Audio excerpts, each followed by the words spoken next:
भक्तजनों, माताओं, बहनों, सादर जय श्री कृष्ण। हमारे YouTube चैनल में आप सभी का बहुत बहुत स्वागत है। मैं हूं आपके साथ आचार्य धर्मेंद्र शास्त्री। सबसे पहले आपको और आपके पूरे परिवार को परिवर्तनी जल झूलनी एकादशी की बहुत बहुत शुभकामनाएं और बधाइयां। भगवान लक्ष्मी नारायण का भरपूर आशीर्वाद आपके जीवन पर सदैव बना रहे। आप सभी सुखी रहें, स्वस्थ रहें, व्यस्त रहें और मस्त रहें। आज हम आपको भाद्रपद माह के शुक्ल पक्ष की परिवर्तनी एकादशी की यानी जल झूलनी एकादशी की दिव्य और ज्ञानमयी कथा सुनाने जा रहे हैं। इस कथा को अंत तक जरूर सुनिएगा और अधिक से अधिक लोगों तक पहुंचाने का प्रयास भी करिएगा, क्योंकि प्रभु की एक भक्ति होती है श्रवणम, यानी यदि कोई व्रत या पूजन या तपस्या या आराधना हम नहीं कर सकते हैं तो केवल और केवल भगवान की कथाओं का श्रवण कर लेंगे, उनकी महिमाओं का श्रवण कर लेंगे तो भी हमें व्रत जप तप का संपूर्ण पुण्य फल प्राप्त हो सकेगा। तो अब हम आपको इस परिवर्तनी एकादशी की दिव्य और ज्ञानमयी कथा सुनाने जा रहे हैं। कथा आरंभ करने के पूर्व हम परिवर्तनी एकादशी का थोड़ा महत्व, विधि और अन्य जानकारी प्रस्तुत कर दें, ताकि आप एकादशी का व्रत पूरे विधि विधान से कर सकें और आपको संपूर्ण पुण्य फल प्राप्त हो सके। तो सबसे पहले हम आपको एकादशी की जानकारी दे दें, उसके बाद हम आपके लिए कथा प्रस्तुत करेंगे। प्रत्येक वर्ष में 24 एकादशी आती है, लेकिन जिस साल अधिक मास आता है उस वर्ष 26 एकादशी होती है। प्रत्येक माह में 2 बार एकादशी आती है। एक एकादशी कृष्ण पक्ष में आती है तथा दूसरी एकादशी शुक्ल पक्ष में आती है। दोनों ही एकादशियों का अपना अपना अलग अलग महत्व धर्म ग्रंथों तथा पुराणों में लिखा हुआ है। भाद्रपद माह के शुक्ल पक्ष की जो एकादशी होती है उसे परिवर्तनी एकादशी कहा गया है। स्कंद पुराण में इसे वामन एकादशी के नाम से भी जाना जाता है तथा इसे डोल ग्यारस के नाम से भी पुकारा जाता है तथा जल झूलनी एकादशी के नाम से भी इस एकादशी का पर्व मनाया जाता है। कुछ भक्तजन इसे पद्मा एकादशी के नाम से भी जानते हैं। इसे वामन एकादशी भी कहा जाता है, क्योंकि भगवान वामन का प्रागट्य इसी दिन हुआ था, इसलिए इसे वामन एकादशी के नाम से भी पुकारा जाता है। भाद्रपद माह के शुक्ल पक्ष की जो एकादशी है वो परिवर्तनी एकादशी इस बार 17 सितंबर 2021 शुक्रवार के दिन मनाई जाएगी। हालांकि एकादशी तिथि का आरंभ 16 सितंबर 2021 सुबह 9:36 पर हो जाएगा और 17 सितंबर को सुबह 8:07 पर एकादशी तिथि समाप्त हो जाएगी। सूर्योदय व्यापिनी तथा द्वादशी युक्त एकादशी जो कि 17 सितंबर 2021 शुक्रवार को ही रहेगी और सभी भक्तजनों को इसी दिन एकादशी का व्रत करना चाहिए, क्योंकि वैष्णव परंपरा को मानने वाले तथा समस्त शास्त्रों के अनुसार जो एकादशी है वो इस बार केवल एक ही एकादशी रहेगी, यानी 17 सितंबर 2021 शुक्रवार के दिन ही सभी भक्तजनों को एकादशी का व्रत करना चाहिए। और जो भक्तजन माताएं बहनें शुक्रवार यानी 17 सितंबर को एकादशी का व्रत रखेंगे उनको एक दिन पहले यानी दशमी तिथि से ही एकादशी के नियम आरंभ करना चाहिए। दशमी तिथि यानी 16 सितंबर 2021 गुरुवार के दिन सबसे पहले उनको ध्यान रखना चाहिए कि शुद्ध और पवित्र अवस्था में एक समय भोजन करें और इस दिन भोजन में चावल का उपयोग नहीं करना चाहिए तथा दशमी तिथि के दिन पराया अन्न सेवन नहीं करना चाहिए। दशमी तिथि के दिन शहद नहीं खाना चाहिए। दशमी तिथि के दिन ब्रह्मचर्य व्रत का पालन करना चाहिए और एकादशी तिथि यानी 17 सितंबर 2021 शुक्रवार के दिन सुबह आपको जल्दी उठना है। ब्रह्म मुहूर्त में आपको उठ जाना चाहिए। ब्रह्म मुहूर्त का अर्थ होता है सुबह 4:30 से लेकर के 5:30 का जो समय होता है उसे ब्रह्म मुहूर्त कहा जाता है। उठ करके सबसे पहले आपको स्नान करना चाहिए और जो माताएं बहनें स्नान करती है उनको बाल धोकर ही स्नान करना चाहिए, क्योंकि बिना बाल धोए जो स्नान होता है वह अधूरा स्नान माना जाता है। और स्नान करने के बाद में शुद्ध और पवित्र वस्त्र धारण करें। जिन कपड़ों को आपने पहले पहना हुआ है उनको बगैर गीले किए स्पर्श नहीं करना चाहिए तथा जिन बिस्तरों पर आप सोए थे उनको भी स्नान करने के बाद आपको छूना नहीं चाहिए। इसी प्रकार जो व्यक्ति स्नान नहीं किए हैं, जो बासी है, उनको भी आपको स्पर्श नहीं करना चाहिए। तथा एकादशी के दिन प्रयास करें कि पीले वस्त्र पहने, लाल कपड़े पहने या सफेद वस्त्र पहने। शुद्ध और पवित्र वस्त्र धुले हुए इस दिन पहनना चाहिए।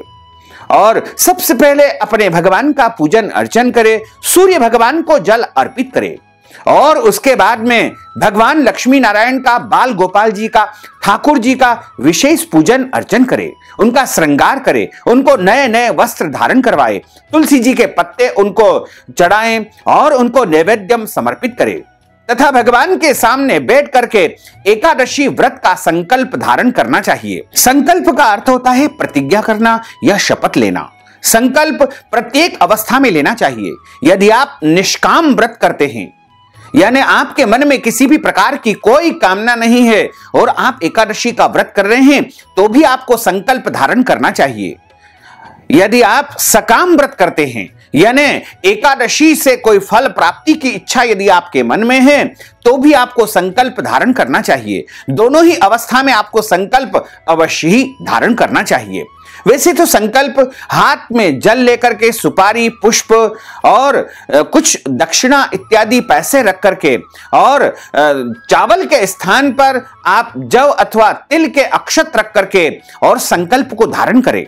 और यदि आप इस प्रकार संकल्प नहीं धारण कर सकते हैं, तो मानसिक रूप से यानी मन ही मन संकल्प का जो है चिंतन करते हुए आप संकल्प को अवश्य ही धारण करें, क्योंकि संकल्प से कार्य सिद्धि होती है और संकल्प अवश्य ही धारण करना चाहिए। संकल्प धारण करने के लिए सबसे पहले हाथ की मुद्रा को इस प्रकार आपको कर लेना चाहिए और हाथ में मध्य भाग में आपको थोड़ा सा जल रखना है, एक सुपारी रखना है, पीला पुष्प रखना है, तुलसी जी का एक पत्ता रखना है और इसमें चावल नहीं रखे जाते हैं, क्योंकि एकादशी व्रत में चावल का उपयोग नहीं किया जाता है। चावल के स्थान पर जव अथवा तिल आपको रख लेना चाहिए। तथा संकल्प जब आपने ले लिया है, हाथ में यह सब सामग्री ले ली है, तो अब आप बोलिएगा 3 बार विष्णु विष्णु विष्णु। ओम विष्णवे नमः, ओम विष्णवे नमः, ओम विष्णवे नमः। ओम तिथिर्विष्णु सुधावारो नक्षत्रम विष्णुरेव च योगश्च करणं विष्णुः सर्वं विष्णुमयं जगत्। ओम विष्णुर्विष्णुर्विष्णुः श्रीमद्भगवतो महापुरुषस्य विष्णोराज्ञया प्रवर्तमानस्य अद्य श्री ब्रह्मणोन्हि द्वितीय प्रार्धे श्री श्वेतवारः कल्पे वैवस्वत मन्वन्तरे अष्टाविंशतितमे कलियुगे कलि प्रथम चरणे भूर्लोके भारतवर्षे भरतखंडे जम्बूद्वीपे आर्यावर्तांतर्गत ब्रह्मवर्तैकदेशैः अवंतिकायां विशालाक्षेत्रैः मध्य प्रदेशे भोपाल मंडलांतर्गते भोपाल नाम्नि नगरैः संवत 2000+870तमैः आनंद नामक संवत्सरैः भाद्रपद मासैः शुभैः शुक्ल पक्षैः अद्यायः एकादश्यायां पुण्यतिथयोः तदुपरांत द्वादश्यायां पुण्यतिथयोः भृगुवासरान्वितायां श्रवण दिवस नक्षत्रैः मकर राशिस्ते श्री चंद्रैः, सिंह राशिस्ते श्री सूर्यैः, मकर राशिस्ते श्री देवराज गुरु शेषेषु ग्रहेषु यथा यथं राशि स्थान स्थितसु एवं ग्रह गुण गण विशेषण विशिष्टायां शुभ पुण्य तिथौः। बोलिए मम आत्मनः। अपना नाम और गोत्र का उच्चारण आप कर लीजिएगा। यदि आपको अपना गोत्र याद नहीं है, तो आप अपने सरनेम का भी उच्चारण कर सकते हैं। श्रुति स्मृति पुराणोक्त वेदोक्त फल प्राप्त्यर्थम संकल्पित कार्य सिद्ध्यर्थम लोके सभायां राजद्वारे व्यापारे कृषि कार्ये सेवा कार्ये सर्व कार्ये यश विजय लाभादि प्राप्त्यर्थम इह जन्मनि जन्मांतरे वा सकल द्रुतोपशमनार्थम आयु आरोग्य ऐश्वर्य अभिवृद्ध्यर्थम निज परिवारस्य सपरिवारस्य सकुटुंबस्य आयु आरोग्य ऐश्वर्य अभिवृद्ध्यर्थम 10 विधि लक्ष्मी प्राप्त्यर्थम बहुविध लक्ष्मी प्राप्त्यर्थम सर्वविध लक्ष्मी प्राप्त्यर्थम अप्राप्त लक्ष्मी प्राप्त्यर्थम प्राप्त लक्ष्म्योश्चिरकाल संरक्षणार्थम सकल मनच्चित कामना संसिद्ध्यर्थम लोके सभायां राजद्वारे व्यापारे कृषि कार्ये सेवा कार्ये यश विजय लाभादि प्राप्त्यर्थम अद्य दिवसे ही परिवर्तिनी एकादश्यायाम व्रत कर्माहम करिष्ये। इस प्रकार संकल्प भगवान को अर्पण करने के पश्चात प्रभु से हाथ जोड़ करके निवेदन करिएगा कि हे प्रभु, आज मैं भाद्रपद माह के शुक्ल पक्ष की एकादशी का व्रत करने जा रहा हूं या करने जा रही हूं। आप मुझे इस प्रकार पूरी शक्ति तथा सामर्थ्य प्रदान करें कि मैं संपूर्ण विधि विधान से एकादशी व्रत के नियमों को पालन कर सकूं। और अब आपका एकादशी का व्रत आरंभ हो जाएगा। एकादशी के दिन भगवान का विशेष पूजन अर्चन करना चाहिए। यदि आप ठाकुर जी का पूजन करते हैं, भगवान गोपाल जी का पूजन करते हैं, तो आप अपनी आस्था और परंपरा के अनुसार कर लीजिएगा। और यदि विशेष पूजन करना चाहते हैं, क्योंकि इस दिन भगवान वामन का प्रागट्योत्सव भी हुआ था, इसलिए उनका जन्मोत्सव, उनका अवतरण दिवस भी मनाया जाता है। एक चौकी के ऊपर पीला कपड़ा बिछा करके उसके ऊपर भगवान बाल गोपाल जी की स्थापना कर लीजिएगा तथा उनके सीधे हाथ की तरफ एक गेहूं की ढेरी लगाकर एक तांबे का लोटा रखकर उसके कंठ में कलावा बांध करके आम के पत्ते तथा नारियल रख करके कलश की स्थापना करें और भगवान बाल गोपाल जी को जल से स्नान करवाएं। भगवान बाल गोपाल जी को कभी भी गंगा जल नहीं चढ़ाना चाहिए, उनको यमुना जल अर्पण किया जाता है। यदि आपके पास यमुना जल उपलब्ध नहीं है तो सादे जल में यमुना जी का आवाहन करके प्रभु को आप अर्पण करें। उसके बाद प्रभु को आप वस्त्र धारण करवाएं तथा उनको चंदन लगाएं। उनको चावल के अक्षत नहीं चढ़ाए जाते हैं, आप चाहें तो तिल अथवा जौ के अक्षत उनको अर्पण कर सकते हैं। इसके पश्चात उनको तुलसी जी का पत्ता रखें, तुलसी जी की मंजरी चढ़ाएं तथा पुष्प उनको अर्पित करें। प्रयास करें कि पीले पुष्प ही भगवान को अर्पण करें। उसके पश्चात प्रभु को आप पुष्पमाला पहनाएं तथा उनको सुगंधित पदार्थ जैसे इत्र आदि चढ़ाना चाहिए। और उसके बाद अबीर, गुलाल, हल्दी, मेहंदी, सिंदूर और सौभाग्य की वस्तुएं एक पुष्प में लगा करके प्रभु के चरणों में समर्पण कर देना चाहिए तथा उसके पश्चात प्रभु को धूप और दीप दिखाएं और नैवेद्यम उनके सामने रखना चाहिए। प्रभु को माखन मिश्री का भोग सबसे अधिक प्रिय होता है। इसके अलावा दूध से बनी मिठाइयां उनको अर्पण कर सकते हैं। इसके साथ ही प्रभु को फल या फलाहारी वस्तु का भी नैवेद्यम आप अर्पण कर सकते हैं। जो भी भोग प्रभु के सामने आप धराते हैं उसके ऊपर तुलसी जी का पत्ता अवश्य ही रखना चाहिए। जब तक आप तुलसी जी का पत्ता नहीं रखेंगे तब तक आपके भोग प्रसाद को प्रभु स्वीकार नहीं करेंगे। जैसे ही आप तुलसी जी का पत्ता रख देंगे वैसे ही प्रभु आपके नैवेद्यम को स्वीकार कर लेंगे। इसी के साथ में भगवान को पंचामृत का भोग भी लगाया जाता है। पंचामृत का अर्थ होता है दूध, दही, शहद, शक्कर और घी। ये 5 चीजों से मिलकर के पंचामृत निर्मित होता है। पंचामृत में पंचमेवा इत्यादि वस्तुएं डाल करके, तुलसी जी का पत्ता रख करके सभी भोग सामग्री के आसपास जल घुमाइएगा। 4 बार जल घुमाने के पश्चात उनको पान का बीड़ा आपको अर्पण करना है। उसके पश्चात दक्षिणा नारियल के साथ में प्रभु को अर्पण करना चाहिए और प्रभु को आप आरती करके कथा का श्रवण करें, मंत्र पुष्पांजलि अर्पण करें तथा इसी प्रकार आपको कलश का पूजन अर्चन कर लेना चाहिए और प्रभु की श्रद्धा और भक्ति के साथ में आरती करना चाहिए। इस प्रकार एकादशी के दिन प्रभु का विशेष पूजन अर्चन करके आप एकादशी का संपूर्ण पुण्य फल प्राप्त कर सकते हैं। एकादशी के दिन आपको शुद्ध और सात्विक फलाहार ग्रहण करना चाहिए और एकादशी के दिन कभी भी अन्न का सेवन बिल्कुल नहीं करना चाहिए। इस दिन केवल और केवल फलाहार ही आपको ग्रहण करना चाहिए। फलाहार का अर्थ होता है दूध से बनी वस्तुएं, गाय के दूध से बनी वस्तुएं इसमें सबसे सर्वोत्तम मानी जाती है। इसके अलावा फल या अन्य फलाहारी शुद्ध वस्तुएं आप धारण कर सकते हैं, ग्रहण कर सकते हैं तथा इस दिन आपको फलाहार में हल्दी का उपयोग बिल्कुल नहीं करना चाहिए। और ध्यान रखें कि इस दिन आप अपने घर में चावल न बनाएं। यदि व्रत नहीं भी करते हैं तो भी आपके घर में चावल निर्माण नहीं करना चाहिए। इसी के साथ में आपको ध्यान रखना चाहिए कि घर में कोई भी व्यक्ति लहसुन, प्याज, मांस, मदिरा, अंडे, जो भी अभक्ष्य भक्षण होते हैं, इनका उपयोग एकादशी के दिन बिल्कुल नहीं करना चाहिए तथा इस दिन आपको ध्यान रखना चाहिए कि दाढ़ी कटिंग बिल्कुल न करवाएं, शरीर के अंग के कोई भी बाल न कटवाएं। इस दिन नाखून भी नहीं काटना चाहिए और एकादशी के दिन पेड़ पौधों को काटना अथवा छांटना नहीं चाहिए, क्योंकि पेड़ पौधों में ईश्वर का निवास माना जाता है।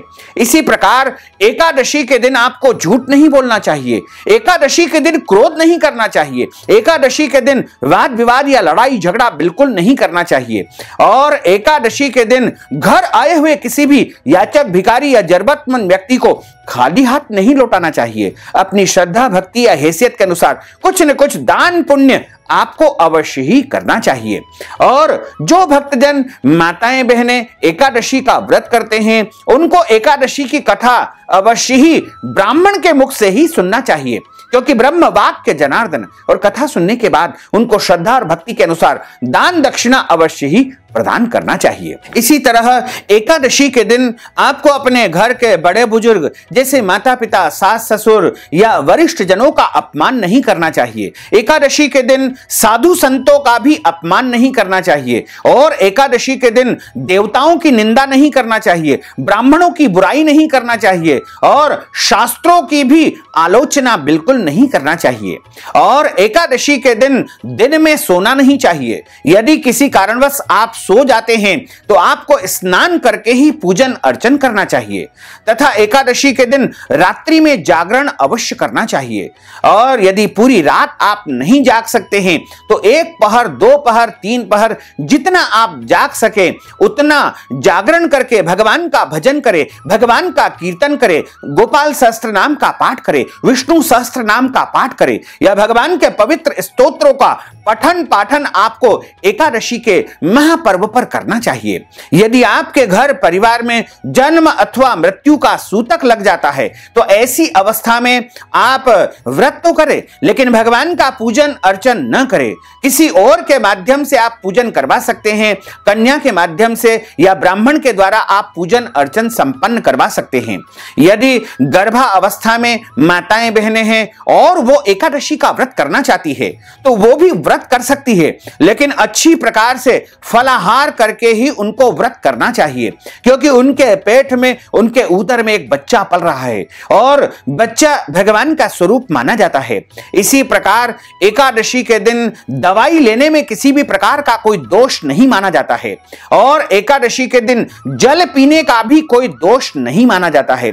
1 से अधिक बार आप जल पी सकते हैं, इसका कोई दोष नहीं होता है। और फलाहार भी आप, यदि आपका शरीर साथ नहीं देता है तो आप 1 से अधिक बार भी फलाहार कर सकते हैं, लेकिन ध्यान रखें कि प्रभु को भोग लगाने के बाद ही आपको फलाहार ग्रहण करना चाहिए। बिना भोग लगाए, प्रभु को बिना अर्पण किए कोई भी वस्तु आपको स्वीकार नहीं करना चाहिए, क्योंकि प्रभु को जब हम भोग लगा देते हैं तो वो प्रसादी हो जाती है। इसलिए प्रभु को भोग लगाने के पश्चात ही हमको प्रसाद रूप में फलाहार ग्रहण करना चाहिए। और जो भक्तजन, माताएं बहनें 17 सितंबर 2021 शुक्रवार के दिन एकादशी का व्रत करेंगे, उनको पारणा यानी व्रत अगले दिन खोलना चाहिए। अगले दिन का अर्थ होता है 18 सितंबर 2021 शनिवार को सुबह पारणा करने का जो सबसे श्रेष्ठ समय रहेगा वो सुबह 6:07 से आरंभ होगा, जो कि 7 बजे तक ही रहेगा, क्योंकि 7 बजे द्वादशी तिथि समाप्त हो जाएगी, उसके बाद त्रयोदशी तिथि आरंभ हो जाएगी। प्रयास करना चाहिए कि द्वादशी तिथि समाप्त न हो इसके पहले ही व्रत का पारणा अवश्य ही कर लेना चाहिए। पारणा आप जल से कर सकते हैं, तुलसी जी के पत्ते से कर सकते हैं, मिश्री से कर सकते हैं, फल या फलाहारी वस्तु से भी कर सकते हैं।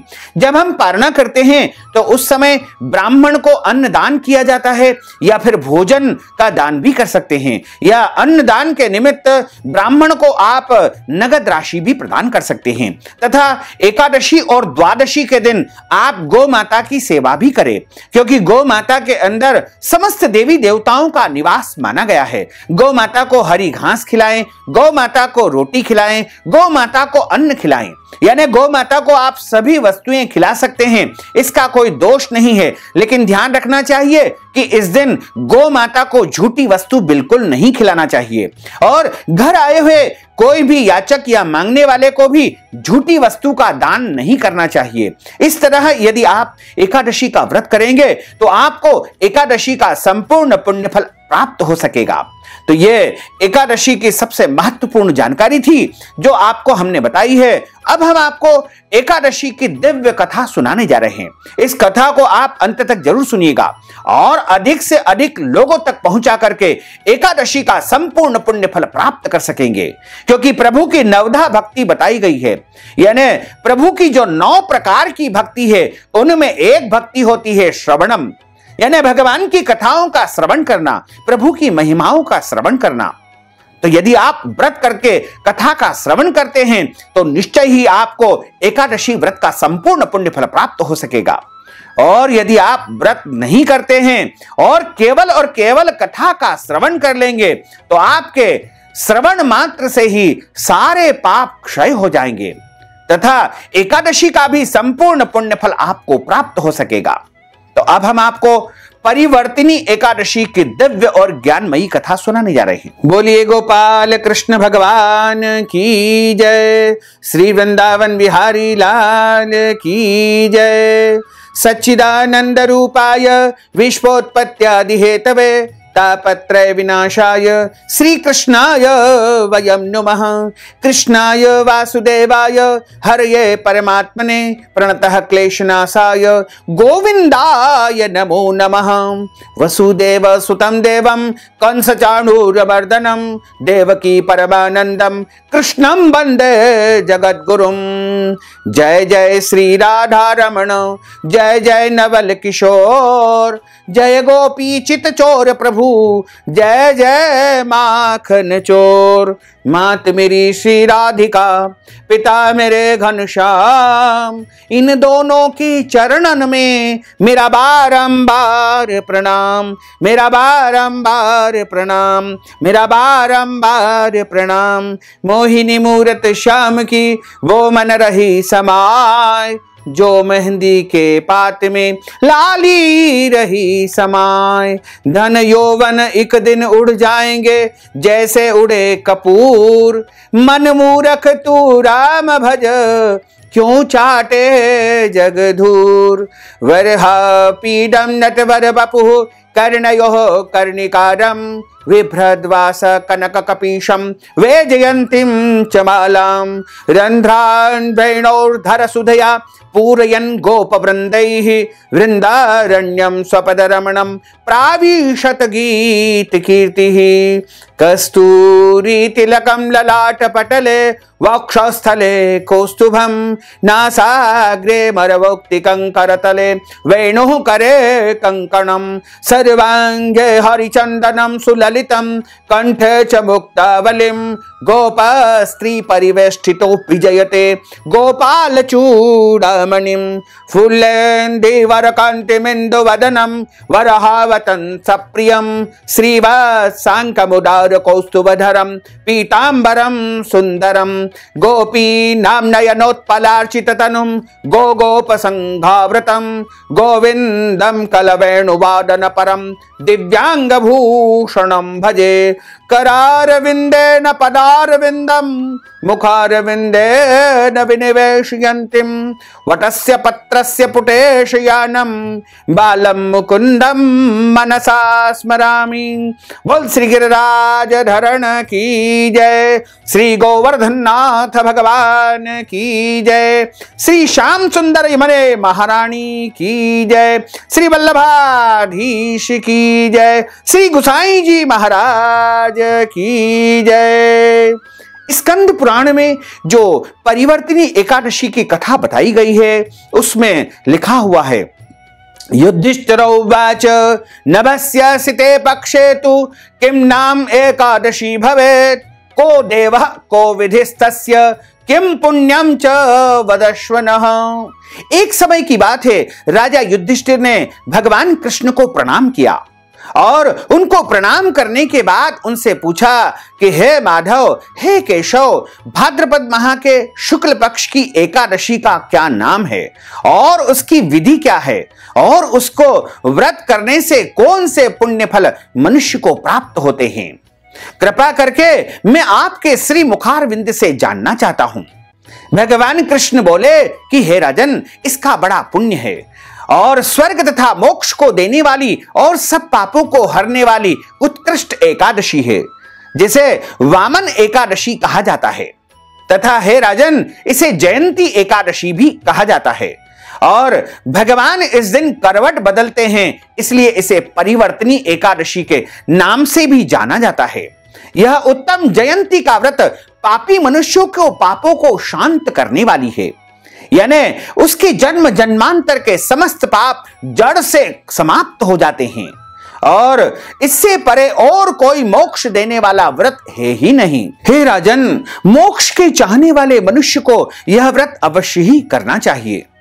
मेरी भक्ति में परायण ऐसे वैष्णव मनुष्य भादव माह में वामन भगवान का पूजन अर्चन करते हैं। उस पूजा से मनुष्य हरि के निकट पहुंच जाता है, इसमें कोई भी संदेह नहीं है। कमल के समान नेत्र वाले जिनके ऐसे वामन जिनके द्वारा कमल के फूलों से पूजे गए हैं और ऐसे प्रभु भक्तों की सभी इच्छाओं को पूर्ण करते हैं। इसलिए इस एकादशी का व्रत करने से मनुष्य के एक जन्म नहीं, 100 जन्म नहीं, करोड़ों करोड़ों जन्म के पाप नष्ट हो जाते हैं। और जब मनुष्य के पाप नष्ट हो जाएंगे तब उसके पुण्यों का उदय होगा, और जब उसके पुण्यों का उदय होगा तब उसे इस संसार में सभी प्रकार की भौतिक सुख सुविधाएं, संपन्नताएं, ऐश्वर्य, सौभाग्य की प्राप्ति होगी और इस संसार में वह निरंतर उन्नति को प्राप्त करता जाएगा तथा धर्म, अर्थ, काम और अंत समय में वह मोक्ष की प्राप्ति अवश्य ही कर लेगा। इसमें कोई भी संदेह नहीं है। भगवान कृष्ण कहते हैं कि हे राजन, जिस मनुष्य ने भाद्रपद माह के शुक्ल पक्ष की एकादशी का व्रत किया है, उसने समस्त जगत का पूजन कर लिया है और तीनों सनातन देवता अर्थात ब्रह्मा, विष्णु, महेश को भी उसने पूज लिया है। हे राजन, इस कारण से हरिवासर करना चाहिए। इसके करने के बाद तीनों लोकों में और कोई कर्तव्य बाकी नहीं रहता है। सोए हुए भगवान इस एकादशी के दिन करवट लेते हैं, इसलिए इस एकादशी का नाम परिवर्तनी एकादशी है। ऐसा सुनकर के राजा युधिष्ठिर आश्चर्यचकित हो गए और भगवान को पुनः नमन करते हुए पूछते हैं कि हे जनार्दन, मुझे बड़ा संदेह है, आप उसे सुनिए। हे देवेश, भगवान किस प्रकार से शयन करते हैं और कैसे अंग परिवर्तन करते हैं, अर्थात प्रभु कैसे करवट लेते हैं। आपने अभी अभी कहा कि इस एकादशी का नाम परिवर्तनी एकादशी है और भगवान करवट लेते हैं, तो मेरे मन का संदेह कृपा करके आप दूर करिए कि भगवान भी करवट लेते हैं। हे देवेश, बलि नाम के असुर को उन्होंने किस लिए बांधा था? हे जनार्दन, चातुर्मास व्रत करने वाले मनुष्य के लिए कौन सी विधि, कौन सा व्रत है? हे प्रभु, हे जगन्नाथ, भगवान के सोने पर मनुष्य क्या करते हैं, यह विस्तार से कहे और मेरे सारे संदेह को आप दूर करने की कृपा करें। राजा युधिष्ठिर की बात को सुनकर के भगवान कृष्ण बोले कि हे राजा शार्दुल, पापों को नाश करने वाली उत्कृष्ट कथा मैं तुम्हें सुनाने जा रहा हूं। हे नृप, पहले त्रेता युग में बलि नाम का दानव हुआ करता था। मुझ में परायण और मेरा भक्त वह बलि नित्य ही मेरा पूजन अर्चन किया करता था। नाना प्रकार के जप और सूक्तों द्वारा नित्य मेरी स्तुति करता था, परंतु उसने इंद्र से द्वेष करके देवलोक को जीत लिया था। इसे देख करके सब देवता एकत्रित होकर मंत्रणा करने लगे, यानी विचार विमर्श करने लगे कि हम सब मिलकर के देव जो प्रभु है उनसे विचार करने के लिए चलना चाहिए। इसके बाद देवर्षियों के साथ में इंद्र प्रभु के समीप गए और मस्तक भूमि में लगा करके इंद्र द्वारा सूक्तों से मेरी स्तुति की गई। देवताओं समेत बृहस्पति द्वारा मैं बहुत प्रकार से पूजा गया। इसके बाद वामन रूप होके मैंने 5वां अवतार देवताओं के कारण ही लिया था, यानी देवताओं का कष्ट हरण करने के लिए मुझे वामन रूप में इस पृथ्वी पर आना पड़ा। क्योंकि देवताओं की सारी शक्ति क्षीण हो चुकी थी, उनका राज्य जा चुका था और वो बहुत कमजोर हो चुके थे, तो उनको शक्ति पुनः प्रदान करवाने के लिए, उनका राज्य पुनः प्रदान करवाने के लिए मुझे स्वयं वामन रूप में इस पृथ्वी पर आना पड़ा था। तब सब ब्रह्मांड में व्याप्त ऐसा उग्र रूप धारण करने वाला जो मैं बालक उसके द्वारा वह बलि को विजय प्राप्त करता हूं। और उस राजा बलि को मैंने विजय प्राप्त कर ली थी। राजा युधिष्ठिर बोले कि हे देवेश, आपने अभी अभी कहा कि आपने वामन का रूप धारण किया था और आपने राजा बलि को जीत लिया था। वामन रूप द्वारा वह असुर कैसे जीता गया, यह मुझे विस्तार पूर्वक आप सुनाइए। भगवान कृष्ण बोले कि मैं वामन के रूप में, ब्रह्मचारी रूप में बालक द्वारा प्रार्थना की गई कि 3 पग प्रमाण भूमि मुझे प्रदान कर दो। यानी राजा बलि यज्ञ का आयोजन कर रहा था। उस यज्ञ में मैं जैसे ही वामन रूप में वहां पर जाता हूं तो सारे आचार्य खड़े हो जाते हैं और राजा बलि बड़ा प्रसन्न हो जाता है कि ओह, मैं इस पुनीत कार्य को कर रहा हूं और ऐसे शुभ समय में अतिथि के रूप में स्वयं ब्रह्मचारी बालक मेरे यज्ञशाला में पधारे हैं। तो सभी आचार्यगण और राजा बलि खड़े होकर के मुझे एक सुव्यवस्थित आसन पर विराजित करवाते हैं, मेरा सम्मान करते हैं। राजा बलि बड़ा बदगद हो गया कि आज मैं यज्ञ कर रहा हूं और ऐसे शुभ समय में ब्रह्मचारी बालक का मेरी यज्ञशाला में आगमन हुआ है। क्योंकि जब भी हम कोई पुनीत अनुष्ठान करते हैं, यज्ञ करते हैं, पूजन पाठ करते हैं, ऐसे शुभ समय में यदि अचानक किसी अतिथि का आगमन होता है तो वह बड़ा ही शुभ माना जाता है। तो राजा बलि जब यज्ञ कर रहे हैं तो उनकी यज्ञशाला में वामन रूप में भगवान का अवतरण होता है। भगवान वहां पर आते हैं। राजा बलि उनके चरणों की पूजा करते हैं, प्रणाम करते हैं, वंदन करते हैं तथा उनसे निवेदन करते हैं कि हे ब्रह्मचारी बालक, आपका आगमन यहां पर किस लिए हुआ है और आप मुझसे क्या चाहते हैं? आप मांगिए, जो भी आप मांगेंगे वह मैं आपको अवश्य ही प्रदान कर दूंगा। यदि आपको राजमहल की इच्छा है, हीरे जवाहरात चाहिए या फिर सुंदर पत्नी आपको चाहिए या जो भी आपके मन में इच्छा है आप अवश्य प्रकट करिए, क्योंकि तीनों लोकों का मैं अधिपति हूं, तीनों लोक मेरे अधीन है और जो भी आप मांगेंगे वह मैं आपको अवश्य ही प्रदान कर दूंगा। वामन भगवान ने कहा कि हमें न तो पत्नी चाहिए, न धन चाहिए, न राज्य चाहिए, न वैभव चाहिए। हम केवल और केवल आपसे 3 पग भूमि की याचना करते हैं। राजा बलि मुस्कुरा करके कहने लगे कि आप तो जो है छोटा सा जो है उपहार मुझे मांग रहे हैं और मैं अवश्य ही आपको प्रदान कर दूंगा। तो ब्रह्मचारी जी कहते हैं कि मैं जब भी दान लेता हूं तो संकल्प करवा कर ही दान लेता हूं और आप पहले वचन दीजिए कि आप संकल्प करके मुझे दान दे देंगे। राजा बलि ने कहा कि मैं अभी आपको वचन दे देता हूं कि आप जो दान मांग रहे हैं मैं अवश्य ही संकल्प करके ही आपको प्रदान करूंगा। और इस प्रकार वह संकल्प करने की तैयारी करते हैं। जैसे ही संकल्प करने लगते हैं उसी समय शुक्राचार्य जी को आभास हो जाता है कि जरूर ये कोई हरि की माया है, नारायण की इच्छा है और हरि ही मायाधारी रूप में यहां पर पधारे हैं। शुक्राचार्य जी राजा बलि को संकेत करते हैं कि राजन, आप जो है छल में फंसने जा रहे हैं और यह गलती दोबारा मत दोहराना, क्योंकि यह हरि की माया मुझे प्रतीत होती है, इसलिए आप संकल्प करके इन्हें दान मत दो। राजा बलि कहते हैं कि देवगुरु, क्षमा चाहता हूं, लेकिन मैं जब भी कोई वचन किसी को दे देता हूं तो उसको पूरा अवश्य ही करता हूं, इसलिए कृपा करके आपसे मैं निवेदन करता हूं कि मुझे दान देने से आप बिल्कुल मत रोकिए। बार बार मना करने पर भी राजा बलि बिल्कुल नहीं मानते हैं और कमंडल से जल उठा करके हाथ में संकल्प लेना चाहते हैं और शुक्राचार्य जी सूक्ष्म रूप धारण करके उस कमंडल की तूती में जाकर के बैठ जाते हैं। कमंडल से जल नहीं आ रहा है तो वामन भगवान ने अपनी कुशा निकाली और कहा कि शायद कमंडल के अंदर कोई न कोई कचरा फंस गया है, इस प्रकार से जल नहीं आ पा रहा है। जैसे ही उन्होंने कुशा अंदर घुसाई तो शुक्राचार्य जी की एक आंख उसी समय जो है खंडित हो गई और शुक्राचार्य जी एक आंख से काणे हो गए। तभी से शुक्राचार्य जी एक आंख से दिखाई नहीं देता है, यानी एक आंख उनकी खंडित हो चुकी है। शुक्राचार्य जी घबराए और कमंडल से निकल करके बाहर निकल गए। उसी समय जल राजा बलि के हाथ में आ गया और भगवान वामन स्वरूप ने संकल्प धारण किया और 3 पदानि भूमिम दद्यात्, इस प्रकार संकल्प राजा बलि से ग्रहण कर लिया। और उसके बाद राजा बलि ने वामन भगवान के चरणों में अपना मस्तक धर दिया और कहा कि जहां आपको चाहिए 3 पग भूमि आप ले सकते हैं। तीनों लोकों का मैं अधिपति हूं, तीनों लोकों का मैं सम्राट हूं, जहां आपको चाहिए वहां से आप भूमि प्राप्त कर सकते हैं। तो वामन भगवान ने अपना विराट स्वरूप बना लिया। पहले पग में ऊपर के सारे लोकों को नाप लिया, दूसरे पग में उन्होंने नीचे के सारे लोकों को नाप लिया।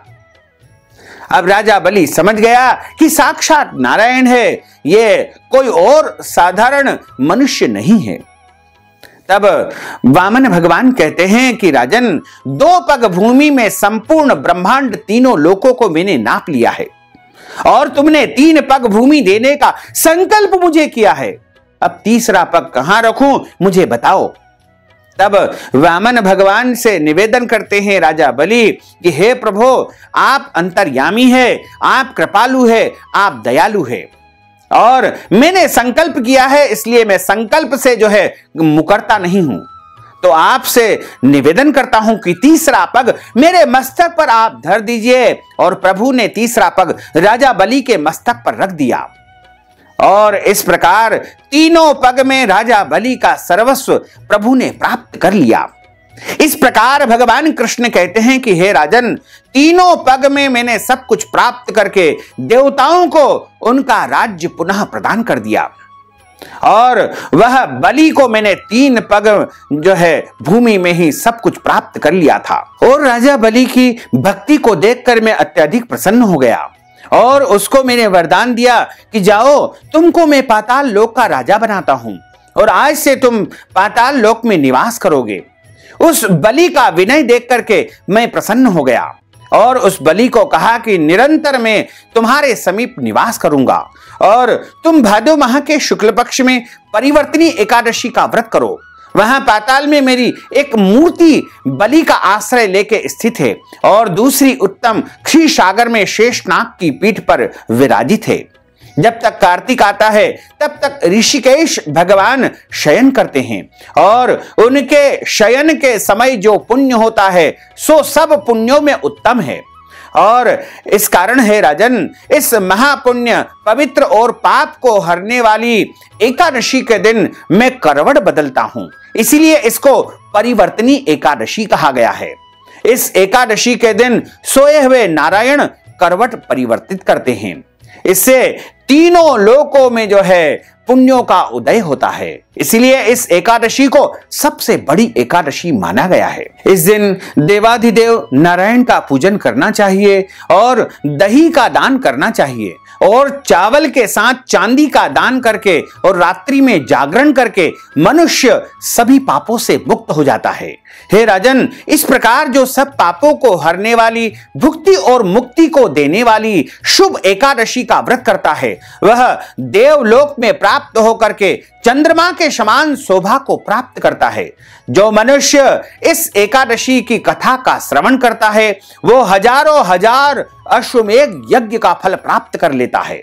यानी जितने भी व्रत होते हैं, जितने भी दान होते हैं, जितने भी पुण्य होते हैं, उन सब का पुण्य फल इस एकादशी की कथा श्रवण करने से मनुष्य अवश्य ही प्राप्त कर लेता है। तो प्रत्येक मनुष्य को इस कथा का श्रवण अवश्य ही करना चाहिए। श्री स्कंद पुराणे भाद्र शुक्ल परिवर्तिनी नाम एकादशी महात्म्यम श्री कृष्णार्पणमस्तु। बोलो श्री कृष्णचंद्र भगवान की जय। अच्युतम केशवम राम नारायणम कृष्ण दामोदरम वासुदेवम हरे श्रीधरम माधवम गोपिका वल्लभम श्री जानकी नायकम श्री रामचंद्रम भजे। जानकी मनोहरम सर्वलोक नायकम श्री शंकरादि सेवितम पुण्य नाम कीर्तनम श्री राम राम राम राम राम नाम तायकम। राम कृष्ण वासुदेव भक्ति मुक्तिदायकम। राम कृष्ण वासुदेव वासुदेव भक्ति मुक्तिदायकम, रामकृष्ण वासुदेव भक्ति मुक्तिदायकम, रामकृष्ण वासुदेव भक्ति मुक्तिदायकम, रामकृष्ण वासुदेव भक्ति मुक्तिदायकम। बोलिए लक्ष्मी नारायण भगवान की जय। भक्तजनों, माताओं बहनों, हमने आपको दिव्य और ज्ञानमयी कथा का श्रवण करवाया है।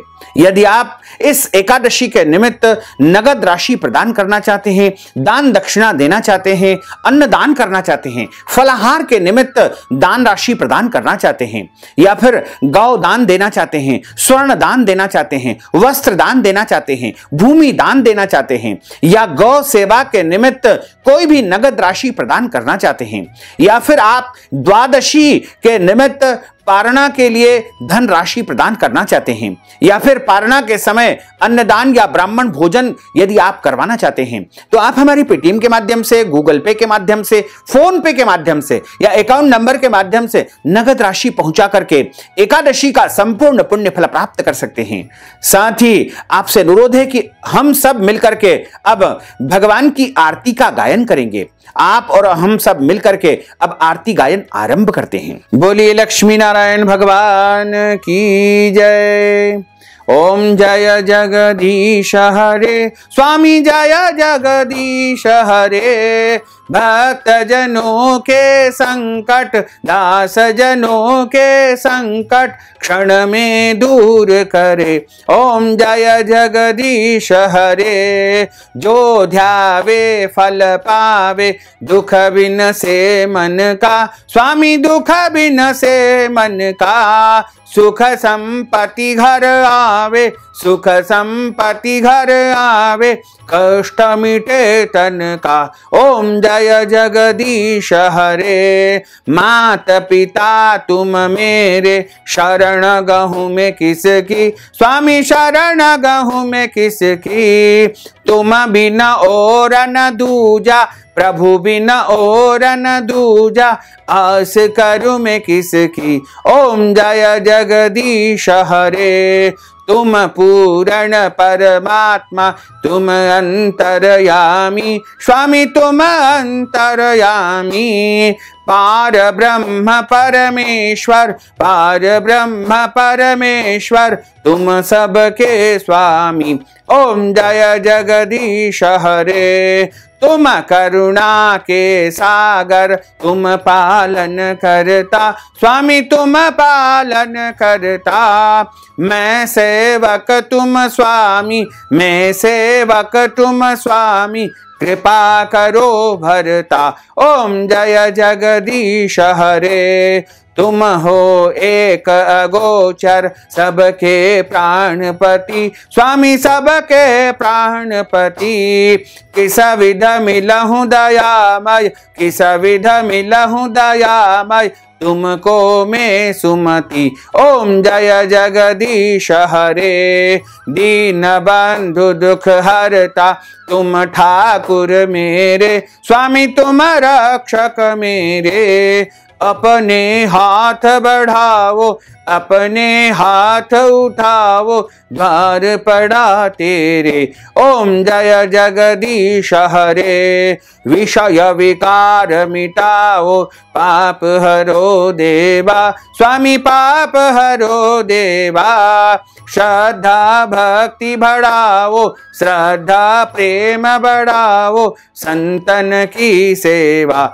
ओम जय जगदीश हरे, तन मन धन सब कुछ है तेरा, स्वामी सब कुछ है तेरा, तेरा तुझको अर्पण, तेरा तुझको अर्पण, क्या लागे मेरा।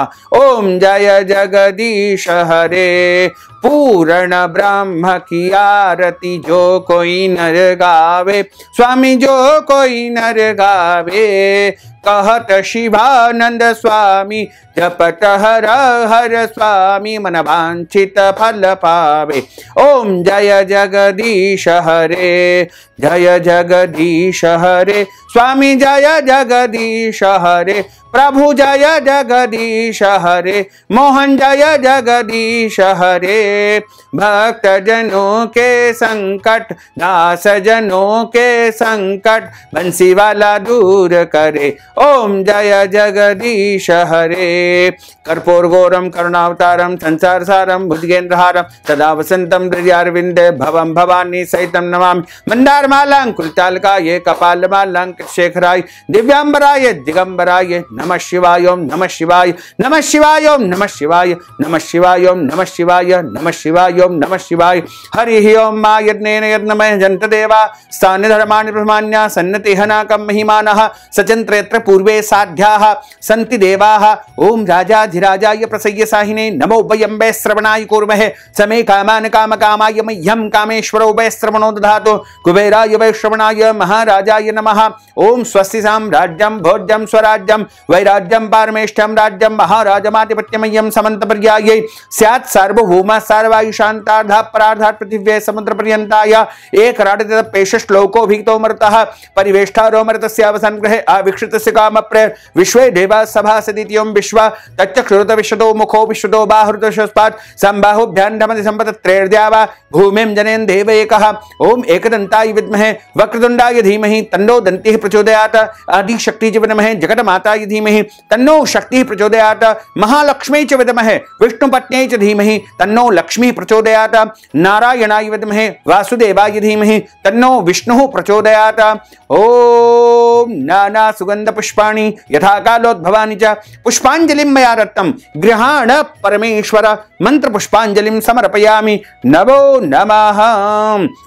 सांगाय सपरिवाराय सायुधाय सशक्तिकाय सवाहनाय सगणाय भगवते श्री लक्ष्मी नारायणाभ्याम नमो नमः। मंत्र पुष्पांजलिं समर्पयामि। नमो नमः। मंत्रहीनं क्रियाहीनं भक्तिहीनं सुरेश्वर यत्पूजितं मया देव परिपूर्णं तदस्तु मे। आवाहनं न जानामि तवार्चनं पूजाञ्चैव न जानामि। क्षम्यतां परमेश्वर क्षम्यतां परमेश्वर क्षम्यतां परमेश्वर। त्वमेव माताश्च पिता त्वमेव बन्धुश्च सखा त्वमेव विद्या द्रविणं त्वमेव सर्वं मम देव देव। बोलिए श्री लक्ष्मी नारायण भगवान की जय, द्वारकाधीश भगवान की जय, श्री वृंदावन बिहारी लाल की जय, गोपाल कृष्ण भगवान की जय, बोर मुकुट बंसी वाले की जय, श्री गिरिराज धरण की जय, श्री गोवर्धन नाथ भगवान की जय, श्री श्याम सुंदर यमुने महारानी की जय, श्री गुसाई जी महाराज की जय, श्री वल्लभाधीश की जय, सद्गुरुदेव भगवान की जय। धर्म की जय हो, अधर्म का नाश हो, प्राणियों में सद्भावना हो, विश्व का कल्याण हो, सनातन धर्म की जय हो, गौ माता की जय हो, नगर बस्ती की जय हो, आज के आनंद की जय हो, कल के आनंद की जय हो, परसों के आनंद की जय हो, बरसों बरसों के आनंद की जय हो। ओम नमः पार्वती पते हर हर महादेव हर। भक्तजनों, माताओं, बहनों, हमने आपको जो ज्ञानवर्धक वीडियो प्रस्तुत किया है, जो ज्ञानवर्धक जानकारी दी है, उसको आप अधिक से अधिक लोगों को शेयर करिएगा, लाइक करिएगा, कमेंट करिएगा और कमेंट बॉक्स में प्रभु का नाम अवश्य लिख दीजिएगा। साथ ही यदि आपने हमारे और आपके यूट्यूब चैनल को अभी तक सब्सक्राइब नहीं किया है तो सब्सक्राइब अवश्य कर लीजिए। सब्सक्राइब केवल एक ही बार करना चाहिए। आपको और आपके पूरे परिवार को सादर जय श्री कृष्ण, सादर धन्यवाद।